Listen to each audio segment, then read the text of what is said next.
Ang Bituing Marikit ay isa pang natatanging likha ni Nicanor Abelardo na nilikha para sa sarswelang Dakilang Punglo o Magnificent Bullet noong 1926. Ang Bituing Marikit ay isang napakahalagang hiyas ng musikang Pilipino. Ito ay inawit noon ni Conching Rosal, nilapatan ng titig ni Servando de los Angeles, kung saan ang isang minamahal ay inihambing sa isang bituing maningning sa gabi ng buhay. Isinapelikula ito noong 1937, taglay ang parehong pamagat ni Carlos Tolosa, starring Elsa Oria sa ilalim ng Sampaguita Pictures. Sa kasalukuyan, ang awiting ito ay nagsisilbing tanda ng napakalaking kontribusyon ni Nicanor Abelardo sa musika ng ating bansa.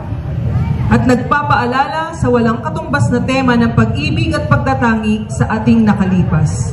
Kaya ating pong tanghayan at pahalagahan ang kundimang Bituing Marikit sa pag-awit muli ni Leilani Michelle O. Lagartera.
napakagandang tinig ni Leilani Michelle O. Lagartera at ating banda biyak na bato sa pagkumpa si Dr. Rafael C. Rubio.